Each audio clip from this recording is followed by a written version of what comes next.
Ndongoi ya chama cha DCP ulani Rigathi Gachagua Niwakulya Ingi Enenthi Kunenga Uathimo Kavindani Ukwiyubanisya Kwambiisya Rasmi Kukitia Kivila cha upresident.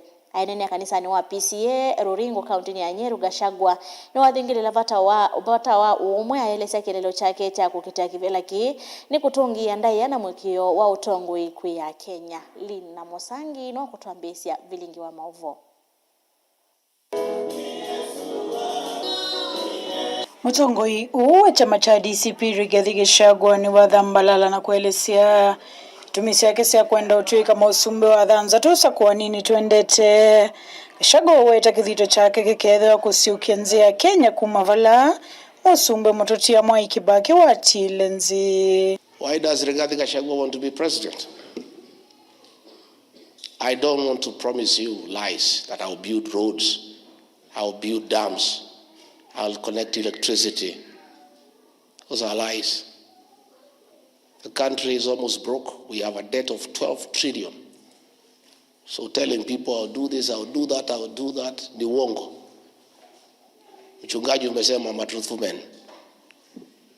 If Kenyans elect me as president, Mungu akikubali, I don't want to promise lies to the people of Kenya. I want to do only one thing, to restore the Kenyan state to where Mwai Kibaki left us. Wataua weta kindukia mbeko vya yethe kata nyumba sende vinini na kutungia nenze ilo viesyo. Ilase atiliweta koti na kunenga na nyumba iungu sovewa serikali semeti uko. Tiwa mitala talengi la Gachagua kuweta sakuwa ukeka Kenya. We will restore the dignity of the payslip by scrapping the first day the housing levy and handing over all those houses to the county government to manage them, collect rent, and pay back all those whose money was deducted. Rigathi Gachagua will make sure there are no abductions and extrajudicial killings. He will recite the order by Mukomen of shoot to kill. Rigathi Gachagua will also recite the order by William Ruto that people should be shot on the leg. Those are the few things we want to do. We want to restore our security. Tawa vudhisa Usumbi William Ruto kwa kilo kuweta ta usome te uvungu lusani kutaka Enenthi nyara kuwa mwika katua masomo wangi.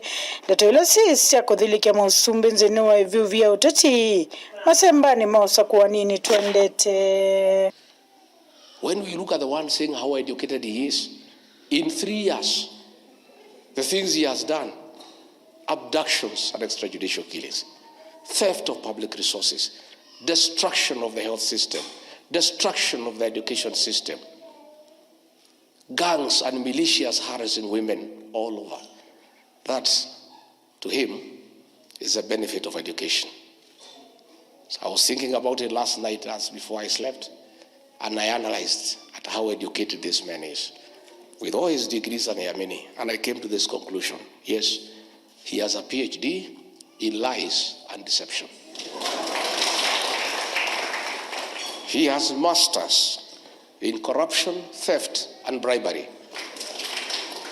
Bachelor's degree in abduction, extrajudicial killing, and ordering for people to be shot in the leg. The man has a diploma in mismanagement and destruction of working institutions. And he has a certificate in wash, tribalism, and dividing the mountain. Good report ya vilingi wa mauvo Nilina Mosangi.